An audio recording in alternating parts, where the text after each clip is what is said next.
다시 한번 천국에서 빛나는 사람들. 네, 천국에서 빛나는 사람들이란 제목으로 우리 본문을 중심으로 같이 하나님의 은혜 나누기 원합니다. 여러분, 다니엘서는요 구약의 묵시록이라고 그래요. 그러니까 구약의 계시록.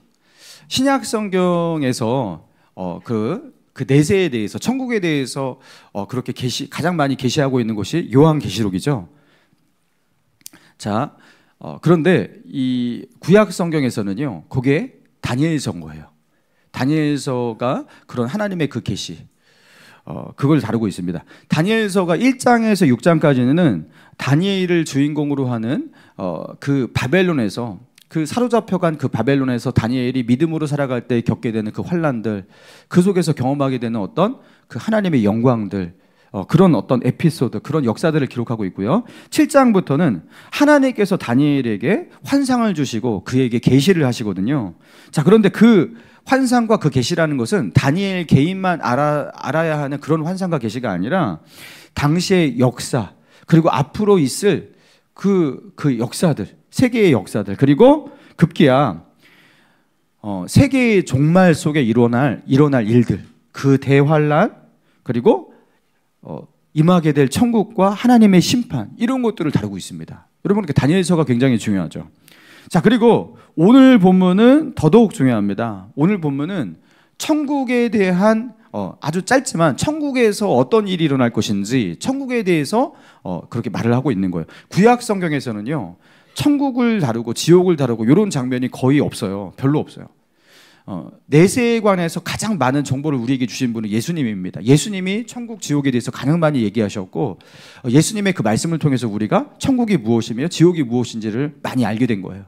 자, 그런데 구약 성경에서 이 천국을 다루고 있고 이 지옥을 다루고 있는 이렇게 몇 안 되는 희귀한 본문이 바로 이 다니엘서, 오늘 우리가 읽은 본문이라는 겁니다.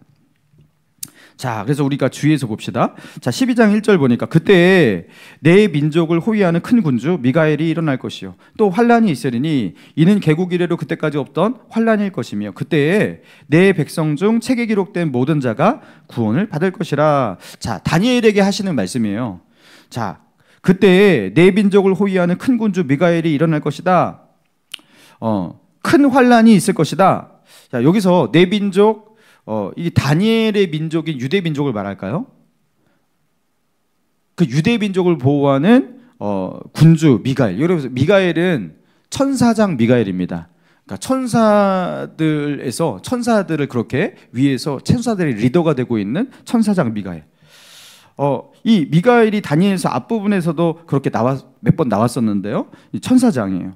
근데 큰 환란 속에서 이 다니엘의 민족을 지켜주고 보호해주는 미가엘이 일어나서 그 환란 속에서도 보호를 받을 것이다, 이렇게 말씀하고 있는 거예요. 자, 그러면 자, 다니엘이 속하고 있는 다니엘의 민족이 유대 민족이니까 유대 민족만을 말하는 것인가? 자, 그런데 여기 보니까 1절 끝에 그때 내 백성 중 책에 기록된 모든 자가 구원을 받을 것이라. 갑자기 책에 기록된 모든 자가 구원을 받을 것, 뜬금없이 이렇게 나와요. 뜬금없이. 여기 이 책은 어떤 책이기에 이 책에 기록된 자가 구원을 받을 것이다, 이렇게 나올까? 여러분, 그런데 요한계시록에서도 이와 비슷한 구절이 있다는 거 여러분 아시죠? 요한계시록 20장 11절 제가 읽어드릴게요. 또 내가 크고 흰 보좌와 그 위에 앉으신 이를 보니 땅과 하늘이 그 앞에서 피하여 간 데 없더라. 또 내가 보니 죽은 자들이 큰 자나 작은 자나 그 보좌 앞에 서 있는데, 그 마지막 하나님의 보좌 앞에서의 심판을 말하는 거예요. 책들이 펴 있고 또 다른 책이 펴 있으니 곧 생명책이라. 죽은 자들이 자기 행위를 따라 책들에 기록된 대로 심판을 받으니 바다가 그 가운데 죽은 자를 내어주고 또 사망과 음부도 그 가운데 죽은 자를 내주매 각 사람이 자기 행위대로 심판을 받고 사망과 음부도 불못에 던져지니 이것이 둘째 사막 곧 불못이라. 누구든지 생명책에 기록되지 못한 자는 불못에 던져지더라. 여러분, 어디에 기록되지 못한 자는 불못에 던져진다고요? 생명책. 여러분, 불못은 지옥을 말하는 거죠. 생명책에 기록되지 못한 자는 그 누구라도 불못에 던져진다. 여러분, 생명책에 기록돼야지 구원을 받는 거예요. 생명책에 기록되지 못한 자는요, 또 다른 책들에 펴있는 그 사람의 그 인생, 그 사람의 죄의 목록이 써져 있는 그 책에 의하여 심판을 받는 겁니다. 자, 그러니까 다니엘서 12장 1절에서 말하고 있는, 오늘 본문에서 말하고 있는 내 백성 중 책들에 기록된 모든 자가 구원을 받을 것이라, 여기서 이 책은 생명책을 말하는 거죠. 요한계시록에 나와 있는 그 생명책, 하나님의 택한 백성들의 그 이름이 기록된 생명책을 말하는 겁니다. 그죠?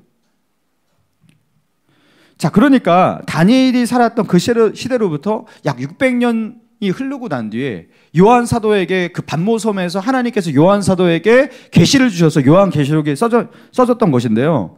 여러분, 그 책에 기록된 자는 구원을 받으리라, 생명책에 기록된 자는 구원을 받으리라. 여러분, 동일한 문장이 그렇게 나오고 있다는 겁니다. 자, 그러니까 다니엘에게 약속하고 있는 내 백성, 그래서 구원을 받게 될 책들에 기록된 내 백성이라는 것은 단순히 유대 민족만을 말하는 것이 아니라 생명책에 기록된 천국의 자녀들을 말하는 거예요. 온 세계에 있는 천국의 자녀들을 말하는 거예요. 자, 그렇다면 사랑하는 성도 여러분, 어떤 사람이 이 생명책에 기록돼서 구원을 받는 겁니까? 또 요한계시록의 다른 부분은 어린 양의 생명책이라고 나와 있어요. 예수님의 별명이 뭐예요? 어린 양이잖아요. 예수 그리스도의 그 생명책에 기록된 자가 구원을 받고 거기에 기록되지 못한 자는 불못에 던져져요. 어떤 사람이 구원을 받고 어떤 사람이 생명책에 기록이 되는 겁니까?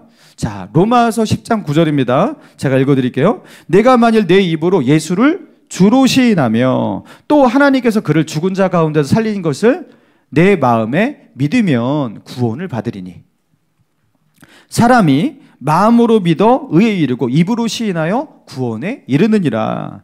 자, 예수님을 나의 주님으로 시인할 수 있는 사람, 그래서 하나님께서 예수님을 이 땅 가운데 구원자로 보내셔서 하나님의 보내심을 받은 그 하나님의 아들 예수님께서 우리의 죄를 대속하기 위해서 십자가에서 죽으셨다라는 것, 그리고 하나님께서 그를 사흘 만에 살리셨다라는 것, 그래서 그분은 우리의 죄를 대속하고 우리를 구원하는 구원자가 되셨다라는 것. 여러분, 이것을 믿는 사람, 이것을 마음으로 믿으면 하나님께서 그를 의롭다 하시고, 그리고 그것을 입으로 시인하면 그는 구원에 이르게 된다. 여러분, 이렇게 약속하고 있습니다. 여러분, 예수 그리스도가 여러분의 구주이심을 마음으로 믿으십니까? 여러분, 예수 그리스도만이 나의 구주가 되셔서 나의 죄를 해결하고 나를 천국으로 인도할 수 있는 나의 구세주임을, 여러분, 그것을 믿으십니까? 예, 이걸 믿어야 돼요, 마음에. 자, 그리고 여러분, 이거는 다른 구원의 길을 인정하지 않는 배타적 구원이에요. 내가 곧 길이요 진리요 생명이니 나로 말미암지 않고는 아무도 아버지께로 올 자가 없느니라. 다른 종교에 어떤 다른 구원의 진리가 어디 있는 게 아니에요. 예수 그리스도밖에 없다라는 거예요. 여러분, 오직 그분의 의로만, 그분의 십자가에서 이루신 그 대속을 통해서만, 여러분, 그것을 통해서만 내가 구원을 받는다. 여러분, 그렇게 믿으셔야 되는 거예요. 여기서 믿음이라는 것은 예수님도 믿어, 다른 것도 믿고가 아니라 예수님만 믿는 걸 말하는 거예요. 할렐루야. 예수를 믿는 우리가 하나님의 자녀가 되는 거예요. 그죠? 여러분, 이게 진리고 이게 사실임을 내가 인정합니다. 내가 하나님 앞에서, 사람 앞에서 내가 그렇게 인정하고 고백합니다. 이게 시인이에요. 시인이에요. 그래서 세례라는 것은 사실 그 시인이에요. 예수 그리스도가 나의 구주이심을 온 백성 앞에, 하나님 앞에, 사람 앞에 내가 인정하고 고백합니다. 그러면 세례를 주는 거예요. 여러분, 이 사람이 이제 구원을 받는 겁니다. 여러분, 이렇게 하면 생명책에 기록이 된 겁니다. 그래서 예수님을 믿고 주님을 나의 구주로 영접한 사람은 다 구원을 받는 거예요. 자, 그런데 나는 그렇게 예수님을 영접했었고 예수님을 마음 가운데 믿었거든요. 근데 나는 왜 구원에 확신은 생기지 않을 것일까? 이상하게 내가 지옥도 갈 수 있다라는 생각이 자꾸 드는 거예요. 여러분, 그런 분 있죠? 구원이 확신이 생겼다가도 확신이 자꾸 없어져요. 이상하게 내가 천국 갈 것 같기도 하지만 지옥 갈 것 같은 불안감이 자꾸 마음 가운데 이렇게 있어요. 여러분, 이렇게 믿음이 흔들리고 의심되는 이유, 여러분, 무엇입니까? 첫 번째, 하나님의 약속의 말씀을 붙잡지 못하고 몰라서 그러는 경우가 있어요. 그죠? 이 성경을 내가 붙잡고 하나님의 말씀을 내가 붙잡아야 되는데 그걸 붙잡지 못하고 자기의 생각을 따라, 그죠? 그렇게 나는 구원을 받을 수 있을까? 여러분 이렇게 하면 안 되는 거예요. 하나님의 말씀을 알아야 돼요. 그래서 성경 공부도 해야 되고 여러분 성경을 읽어야 되고 하나님 말씀을 붙잡아야 되는 거예요. 자, 그런데 설교를 그렇게 많이 듣고 성경 공부도 해봤고 하나님의 말씀을 보았지만 그럼에도 불구하고 확신이 생기지 않고 내가 오늘 죽으면 과연 천국 갈 수 있을까? 이게 확신이 안 되시는 분들이 있단 말이에요. 여기도 많으실 거예요. 그런 경우는 왜 그런 겁니까? 제가 물어볼게요. 지금 죽으면 확실히 천국 가십니까? 아멘 하고 싶지만 이게 입에서 잘 안 떨어지는 분 있잖아요, 솔직히. 이게 확신이 안 돼요. 지금 죽으면 내가 진짜 천국 갈 수 있을까? 갑자기 불안해져요. 여러분 왜 이럴까요? 왜 우리 안에 이 확신이 없을까요? 믿음으로 살지 않아서 그렇습니다. 여러분 시인이라는 것은 그죠? 내 삶 속에서도 시인해야 되는 거예요. 주님을 나의 주님으로 고백을 했다면 주님으로 고백한 사람처럼 이제 예수님을 주인으로 섬기는 삶을 살아야지 그게 또 시인에 합당한 삶이 되는 것이고 삶의 시인이 되는 거예요. 그런데 많은 경우 고백은 그렇게 해놓고서 예수님 말씀대로 살지를 않아요. 예수님께서 가라 하시는 곳에 가지도 않고요. 예수님을 따르지도 않고요. 십자가를 지지도 않고요. 자기가 하기 싫은 일은 끝까지 하지 않고요. 그죠? 죄를 짓지 말라고 회개하라고는 회개하지 않고요. 여러분 그렇게 살고 있으니 내가요 나의 믿음의 고백, 예전에 했던 나의 믿음의 고백, 그게 그 시인이 나의 삶으로는 시인이 되지 않으니까 나도 내가 의심이 되는 겁니다. 나도 내가 나의 정체가 불분명하게 느껴지는 겁니다. 그러면서 구원의 확신이 흔들려요. 사랑하는 성도 여러분, 말씀을 듣기만 하고 행하지 않는 사람은요, 그래서 신앙이 자라지가 않습니다. 구원의 확신 속에서 신앙이 자라는 거거든요. 하나님이 나에게 주신 그 구원이 너무나 확실해요. 그게 은혜잖아요. 그 은혜 속에서 하나님이 나에게 이런 은혜를 주다니 하면서 그 은혜 속에서 주님을 향한 헌신과 봉사가 일어나는 거예요. 그래서 구원의 확신 속에서 이 모든 것이 자라는데 말씀을 듣기만 하고 행하지 않는 사람은 그죠? 이게 확신이 되지가 않으니까 은혜가 불분명하고 그죠? 은혜가 불분명하니까 이게 뜨거운 하나님을 향한 뜨거운 열정, 헌신, 신앙의 삶 이게 잘 안 되는 겁니다. 여러분 그래서 말씀을 듣기만 하고 공부만 하고 설교만 많이 듣고 여러분 그러신다고 되는 게 아니에요. 자, 그 말씀을 들었으면 그 말씀대로 살기 위한 투쟁이 있어야 돼요. 싸움이 있어야 돼요. 순종의 삶을 살겠다. 여러분 이런 삶의 의지와 노력이 있어야 돼요. 그러면서 그 삶 속에서 작은 십자가부터 지기 시작해야 되는 거예요. 여러분 예수를 믿고서 내가 십자가를 지고 내가 어떠한 일이 있더라도 내가 믿음으로 살겠다, 순종해 보겠다. 여러분 이렇게 나아가야 돼요. 여러분 그러면 그 안에 있었던 그 흔들렸던 그 확신이 있잖아요. 그 확신이 생기기 시작합니다. 아, 나 이 하나님의 자녀 맞구나 라는 것을 나도 이제 인정이 되기 시작하는 거예요. 자, 그러면서 어떻게 됩니까? 예수님의 십자가 사랑이 머릿속에 머무는 게 아니라 가슴으로 내려오게 돼요. 여러분 예수님께서 하나님께서 여러분을 얼마나 사랑하시는지 그게요 머리로는 알겠는데 가슴으로 안 느껴진다. 여러분 왜 그럴까요? 믿음으로 안 살아서 그렇습니다. 믿음으로 사는 사람은 그게 가슴으로 내려와요. 말씀을 듣고 행하는 사람은요 그 십자가의 은혜, 그 하나님의 사랑이 가슴으로 내려와서 가슴을 막 고동치게 만드는 거예요. 내가 누가 뭐라 해도 내가 구원받은 하나님의 자녀고 내가 예수의 사람이고 여러분 이것을요 내 영혼이 느끼고 알게 되는 거예요. 여러분 그래서 살아있는 신앙이 되는 거예요.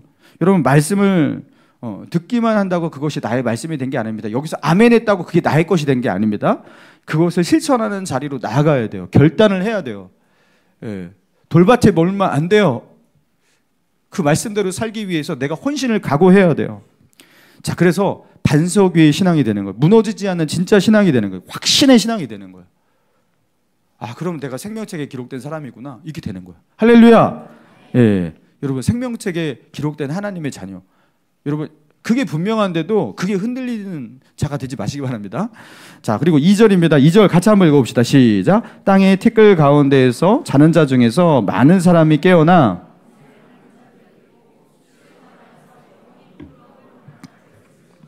자, 땅의 티끌 가운데 자는 자. 이게 뭐예요? 흙 속에 묻혀가지고 죽은 지 오래된 사람을 말하는 거예요. 무덤 속에 그저 묻혀서 그렇게 죽어있는 사람들을 말하는 겁니다. 이들이 마지막에 어떻게 된다고요? 티끌 가운데서 자는 자 중에 많은 사람이 깨어서 이게 부활을 말하는 겁니다. 예수님께서 다시 재림하실 때 예수님의 초림은 2000년 전에 있었어요. 그죠?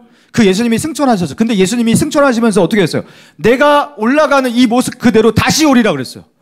예수님이 재림을 약속하셨어요. 재림하실 때 그때의 자는 자 중에 그죠? 사람들이 깨어 일어난다. 무덤도 흙도 그저 죽은 사람을 내어주고 바다도 죽은 사람을 내어주고. 여러분 부활이 일어났는데 부활은 예수 믿는 하나님의 자녀만 부활하는 게 아니에요. 예수 모르는 사람도 부활합니다. 그들도 부활해서 그들은 부활 후에 지옥을 가야 되는 거예요. 우리는 부활 후에 천국을 가는 거고요. 자, 그래서 많은 사람이 깨어나 영생을 받는 자도 있겠고 이렇게 나오잖아요. 영생을. 그 다음에 영생을 받는 자는 천국 가는 자를 말하는 거고요. 반면에 어떤 자가 있습니까? 수치를 당하여 영원히 부끄러움을 당하는 자도 있대요. 자, 수치를 당해서 영원히 부끄러움을 당하는 자. 자, 이거는 어떤 수치고 어떤 부끄러움을 말하는 거예요? 죄에 대한 수치와 부끄러움을 말하는 겁니다. 죄가 해결되지 않은 사람을 말하는 거예요. 아담과 하와 이래 우리에게 내려오는 원죄, 그리고 우리가 지은 좌범죄, 우리가 인생 가운데 지은 수많은 그 죄악들, 여러분 그 죄가 해결되지 않고 그대로 남아있는 사람들, 여러분 그들은 하나님 앞에서 하나님의 심판대 앞에서 어마어마한 수치와 부끄러움을 느끼면서, 여러분 그 수치와 부끄러움의 끝이 뭐 어디입니까? 예수님께서 말씀하셨고 요한계시록에도 말씀하고 있는 이 불못이에요. 지옥이에요. 여러분 예수님도 이 불못을 이렇게 표현하셨어요. 저들이 불로써 소금치듯함을 받으리라. 야, 이 표현이 굉장히 적나라한 게 뭐냐면 요금 염장을 말하는 거죠. 소금치듯함을 받으리라. 여러분 염장을 할 때 소금을 곳곳에 음식물 뭐 배추 염장할 때 어떻게 해요? 곳곳에다가 이렇게. 근데 불이 소금치듯이 그죠? 내 온 몸을 구석구석 여러분 그렇게 불이 나를 사른다라는 겁니다. 어마어마한 고통 속에 있다라는 거예요. 여러분 지옥이 그런 곳이라는 겁니다. 상상할 수 없는 그 고통을 겪는 곳. 근데 영원히 그 고통이 끝나지 않아요. 그래서 차라리 눈을 잃을지언정 눈을 빼버려라. 차라리 팔을 잘라버려라. 그렇게 해서라도 절대로 지옥은 가서는 안 된다. 이 땅에서 평생 장애를 가지고 그죠? 어마어마한 대가를 치를지라도 절대로 지옥은 가서는 안 된다. 여러분 지옥은 그렇게 무시무시한 곳이라고 예수님께서 누누이 말씀하셨어요. 자, 그러니까 2절에서는 최후의 심판을 언급하고 있는 거예요. 많은 사람들이 티끌에서 그 무덤에서 일어난 심판을 봤는데 이 최후의 심판은 천국으로 지옥으로 부활 후에 어떤 사람은 천국, 영생, 천국으로 어떤 사람은 지옥으로 그렇게 행로가 갈리게 되는 겁니다. 여러분 이거 우리가 다 알고 있는 사실이에요. 자, 그런데 오늘 다니엘서 오늘 본문에 나와 있는 특이점이 무엇이냐면 자, 영생을 받는 자, 그리고 영생을 받지 못한 자, 천국에 가는 자, 그리고 지옥을 향해 나아가는 자. 자, 두 가지 부류의 사람만 말하고 있는 것이 아니라 제3의 사람들이 언급되고 있다는 거예요. 자, 봅시다. 또 다른 부류의 사람들이 언급되고 있어요. 그게 3절이에요. 3절 같이 읽습니다. 시작. 지혜 있는 자는 궁창의 빛과 같이 빛날 것이요.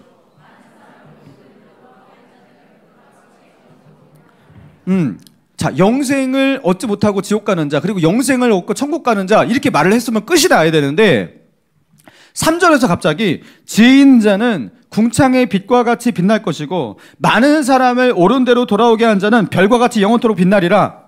여러분 이렇게 말을 하고 있어요. 지혜 있는 자가 있다. 자, 그리고 많은 사람을 옳은 대로 돌아온 자가 있다. 돌아오게 한 자가 있다. 이들은 단순히 영생을 얻고 천국 가는 것에 머무르는 것이 아니라 이들은 빛나는 자들이에요. 빛나는 자들.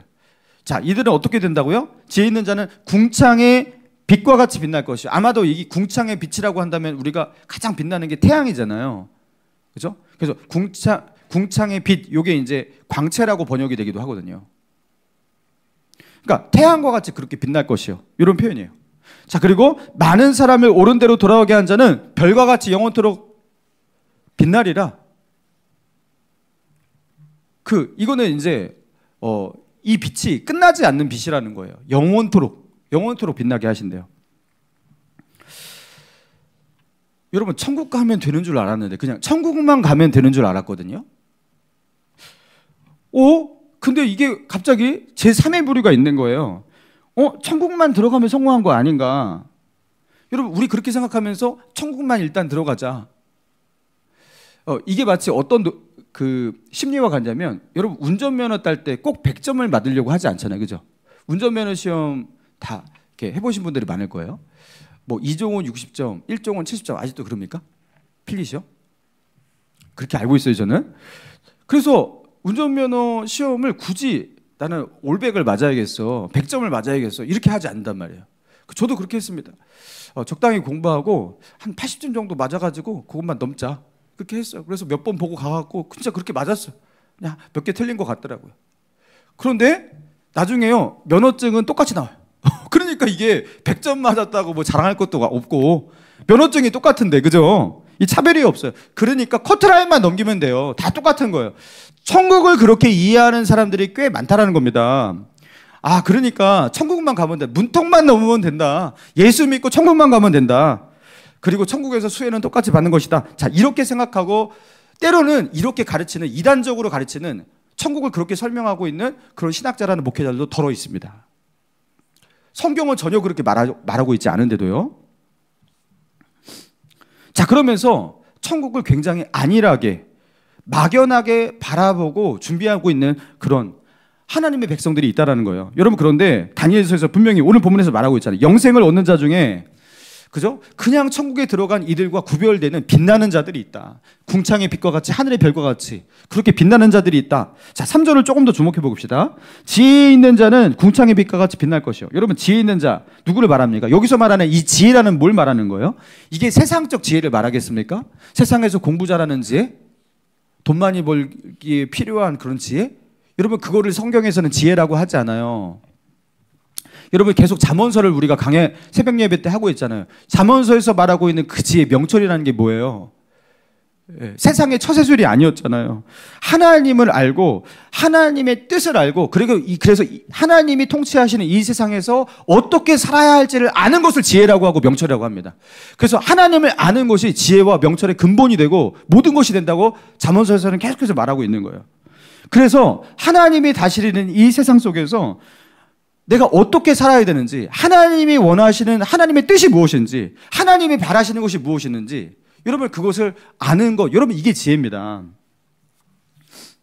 자기가 원하는 바를 알고 자기가 원하는 바를 성취하는 것을 지혜라고 하지 않고 그것은 악이라고 해요. 죄라고 하고. 하나님의 뜻을 이해하고 그것을 성취하는 것이 지혜예요. 여러분, 그런데 하나님께서 우리를 향해서 가지신 그분의 뜻, 그분의 계획, 우리를 향해서 가장 바라시는 그분의 그 소원이 무엇입니까? 그게 뭐예요? 하나님께서 가장 가치 있게 여기시는 것, 온 세상보다, 온 천하보다 귀한 것, 영혼이잖아요. 한 영혼이 천하보다 귀하다고 예수님 말씀하셨어요.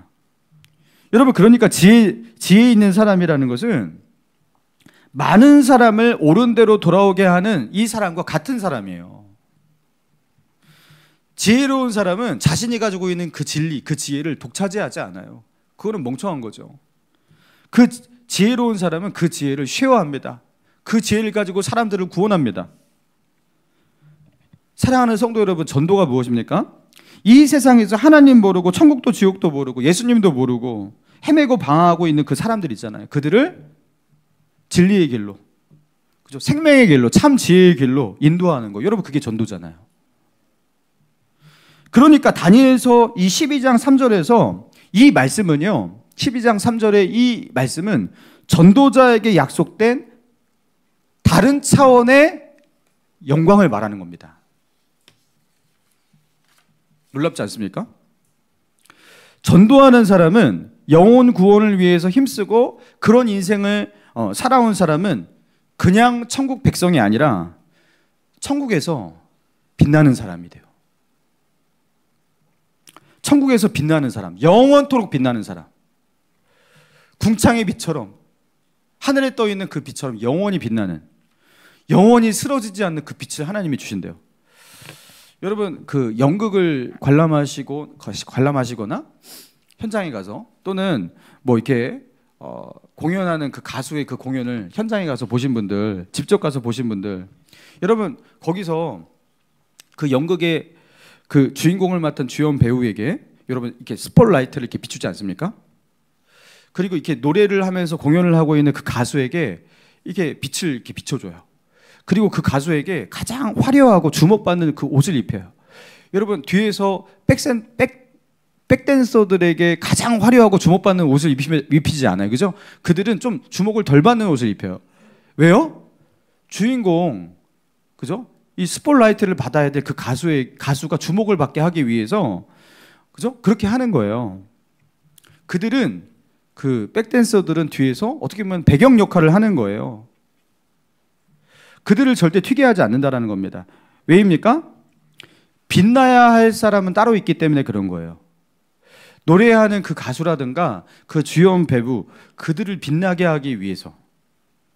여러분, 천국에서도 빛나는 사람이 따로 있어요. 여러분, 주인공처럼 무대에 오른 그 가수처럼, 올림픽 시상식에 오른 자처럼 여러분 빛나는 자들이 따로 있어요. 그들은 그냥 천국에 간 자들이 아니라 다른 사람을 천국으로 인도한 자들입니다. 그냥 그 생명의 천국에 홀로 간 자들이 아니라 그곳으로 많은 사람들을 그 천국으로 인도한 자, 그들은 거기서 빛나는 겁니다. 할렐루야. 별과 같이 영원토록. 오 마이 갓. 영원토록. 여러분, 이게요, 영원토록 빛나요. 그들은. 여러분, 전도는 영광스러운 거예요. 하나님께서 당신의 자녀에게 빛나는 영광을 주시기 위해서, 영원한 이 빛나는 상급을 주시기 위해서 하나님께서 우리에게 주시는 은혜고 기회인 겁니다. 제가 중학교 1학년 때 예수님을 이렇게 인격적으로 만났거든요. 그러니까 하나님을 만나고 나니까 하나님을 너무 알고 싶은 거예요. 하나님이 도대체 어떤 분이지? 그래서 하나님을 알기 위해서 성경을 보기 시작했어요. 성경을 보면 하나님에 대해서 얘기를 하고 있으니까요. 그래서 매일같이 성경을 읽게 되었어요. 그러면서 성경을 읽는데, 성경을 읽으면서 질문이 무엇이냐면, 하나님은 누구신가? 그 두 번째 질문이 뭐냐면, 하나님은 무엇을 가장 기뻐하시는가? 여러분, 이거 누가 저에게 알려준 게 아니라 제가 본능적으로 스스로 이 질문을 가지고서 계속 성경을 읽었던 거예요. 하나님은 누구시며 하나님은 무엇을 가장 기뻐하시는가? 이게 너무나 알고 싶었어요. 그래갖고 성경을 1독하고 2독하고 성경을 계속해서 읽었어요. 하나님이 뭘 가장 기뻐하실까? 자, 그러면서 결국에 스스로 성경을 읽으면서 찾아지고 알아냈어요. 그게 뭐냐면, 하나님이 누구신지, 하나님이 무엇을 가장 기뻐하시는지. 자, 하나님이 가장 기뻐하시는 것 첫 번째, 성도들의 거룩함이더라고요. 거룩함, 세상과의 구별됨. 그리고 두 번째로, 하나님은 영혼을 기뻐하세요. 전도하는 것, 영혼을 구원하는 것. 신약 성경에 누누이 강조되고 말하고 있어요. 그러면서 하나님이 가장 기뻐하시는 거 내가 알아냈다.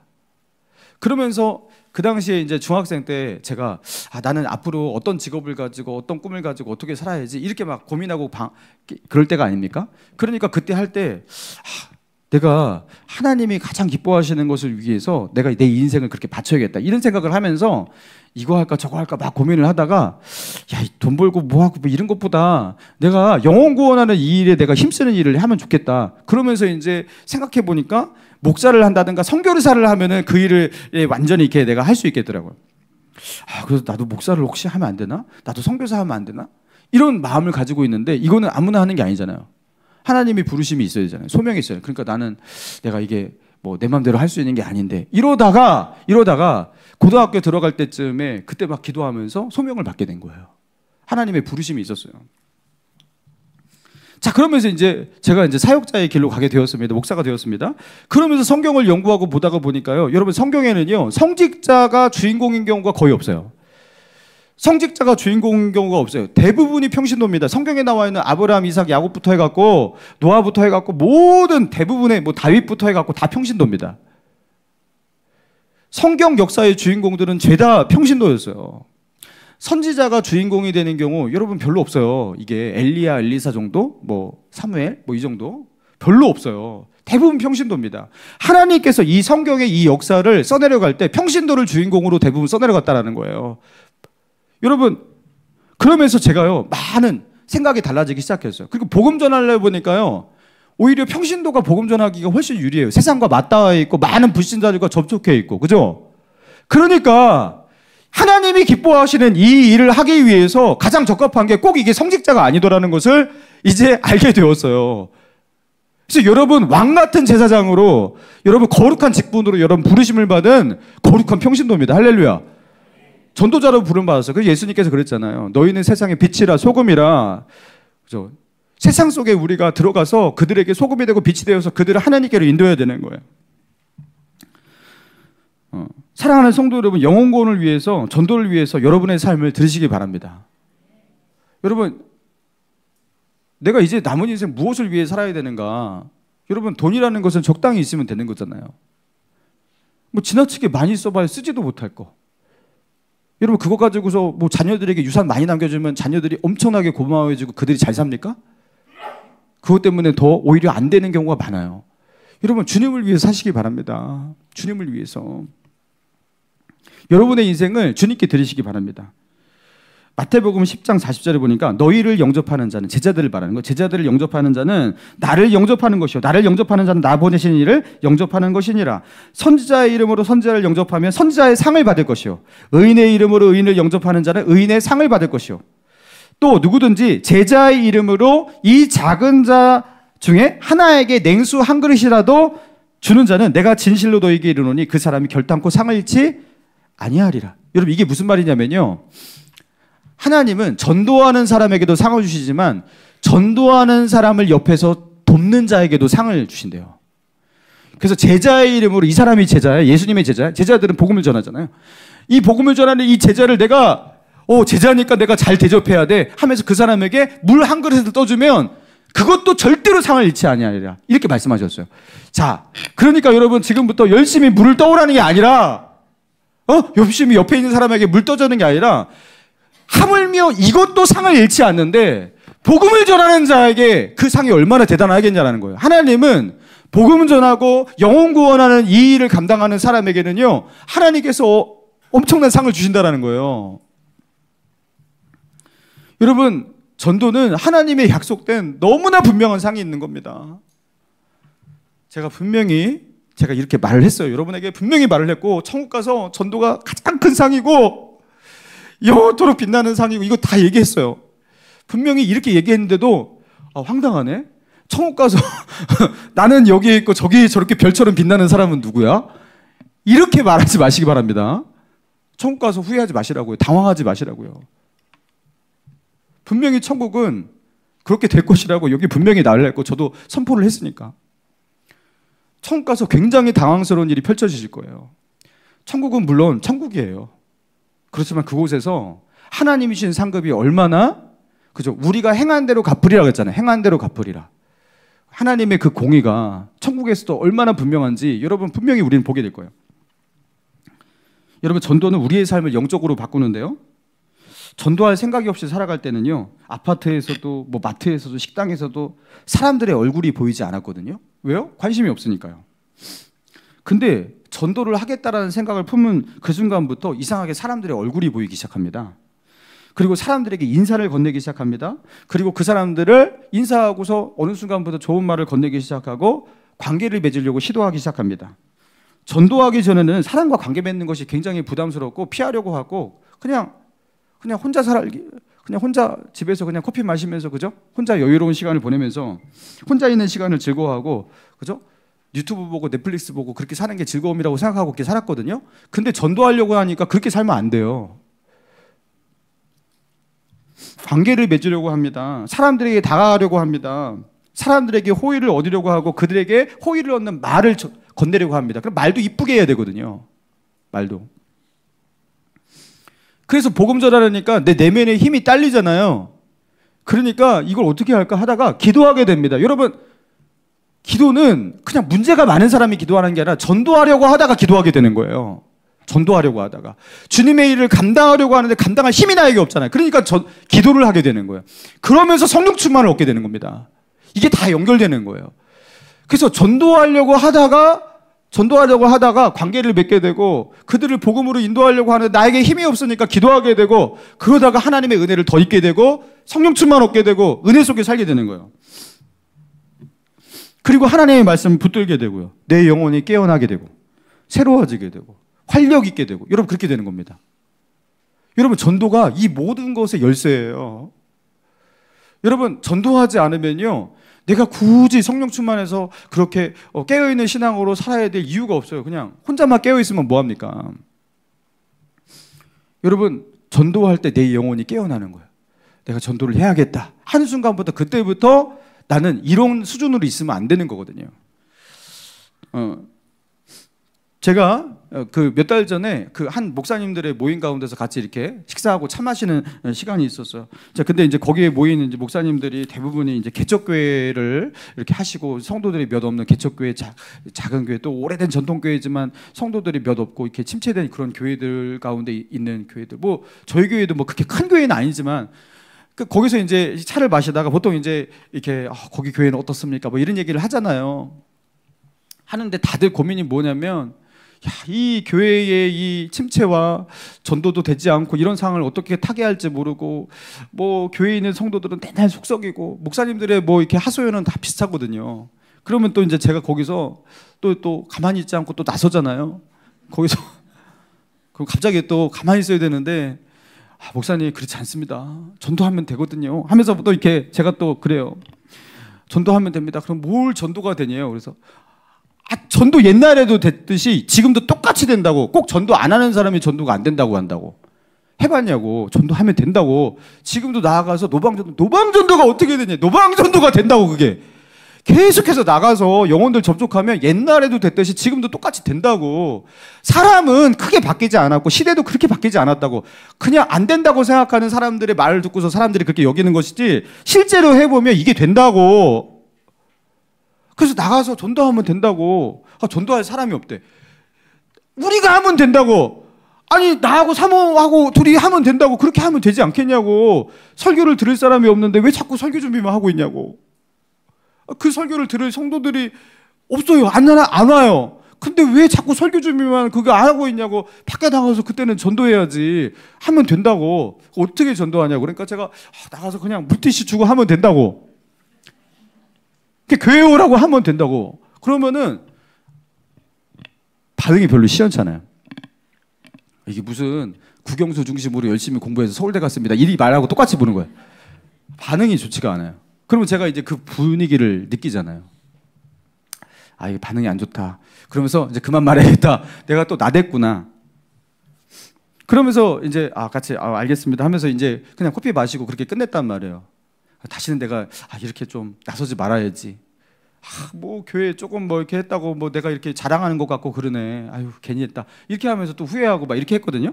근데 며칠 전에요, 제가 그때 커피 마셨던 한 목사님하고 우연히 통화를 하게 되었어요. 통화를 하는데 이 목사님께서 이번 주일날, 돌아오는 주일날 새생명 주제를 하신다는 거예요. 그래서 그러셔요. 거기도 새생명 주제를 해요. 그러니까 목사님 때문에 하게 됐습니다. 그러는 거예요.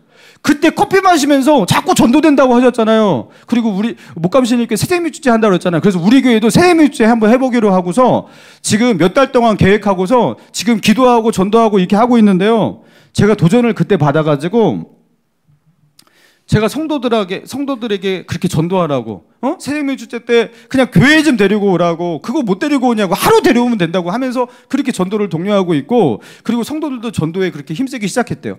그리고 달라진 게 자기가 전도를 하기 시작했대요. 그래서 이미 태신자들이 여럿이 있는데 이미 한 몇 명이 교회 가겠다고, 이번 주에 오겠다고 약속을 했는데 자기가 가는 곳마다 전도를 하고 있대요. 이 목사님이 저보다 전도를 더 열심히 하시더라고요. 이게 다 목사님 때문입니다. 그러더라고요.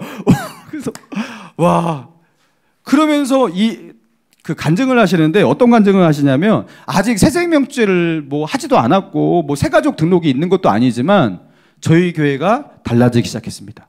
자, 어떻게 달라지냐면 맨날 교인들이 모여가지고 하는 게 뭐냐면 서로 쌈박질만 하는데 싸운대요. 맨날 시기하고 질투하고 욕하고 뒷담화하고 막 이런 것만 하고 자존심 싸움하고 막 이런 거 하는 게 교회의 보통 이렇게 분위기였는데, 이 새해민 주제하고 막 전도하자고 하니까 그때부터요 싸울 시간이 없는 거예요. 전도해야 되니까. 그래서 그다음부터 기도하고 전도하고 영적으로 교회의 분위기가 굉장히 많이 바뀌었대요. 몰라볼 정도로. 자신도 바뀌고. 그래가지고 우리 교회가 너무 지금 분위기가 좋다라는 거예요. 그러면서 저한테 고맙다고, 목사님 그때 그렇게 말씀해 주셔서 너무 고마웠다고 그러는 거예요. 사랑하는 성도 여러분, 전도하면 많은 쓸데없는 것들, 비본질적인 것들 그거 하지 않게 되는 것이고요. 할 시간도 없고요. 할 에너지도 없습니다. 여러분, 지금 이 땅에서 살아가는 것도 쉽지가 않잖아요. 생존하는 것도 쉽지가 않잖아요. 근데 거기서 우리가 전도를 해야 되니까 여러분 비본질적인 거, 쓸데없는 거 이거 할 수가 없어요. 안 그래도 바쁜데 여러분 그러니까 전도를 하면요 사람이 영적으로 바뀔 수밖에 없는 거예요. 그리고 전도를 하려니까 이게 내 힘으로 안 되잖아요. 기도하게 되잖아요. 하나님 도와주세요. 저 영혼을 바꿔주세요. 여러분 그렇게 기도하면서 경건한 사람으로 바뀌게 되는 겁니다. 여러분 전도는 그래서 전도하는 사람을 먼저 축복하는 거예요. 전도자가 축복받고 은혜로 바뀌게 되는 겁니다.